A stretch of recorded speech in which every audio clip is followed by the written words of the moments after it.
মেঘলা আকাশে ঘরে টিকে না মন। আচ্ছা আচ্ছা, মেঘলা আকাশে ঘরে টিকে না মন, আরে বোঝাবো আমার এখন একটা বউ প্রয়োজন। আচ্ছা বন্ধু, হ্যাঁ হ্যাঁ, একটা কথা আমার মাথায় ঢুকছে না। কি? মেয়েরা ব্রেকআপের পর ফেসবুকে স্ট্যাটাস দেখে না।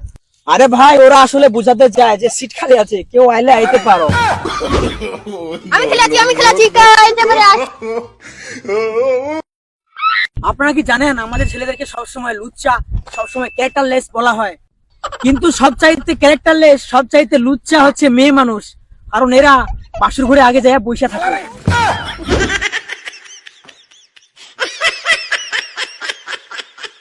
ভদ্রতা তুমি তোমার বাবা মার কাছ থেকে শেখো। আরে বড় থাম, আগে আগে ভাই বলতে দাও। ভদ্রতা তুমি তোমার বাবা মার কাছ থেকে শেখো, কারণ হাড়ি পাতিল আর জামা কাপড় ধোয়া তোমার বউ তোমাকে শিখিয়ে দিবে।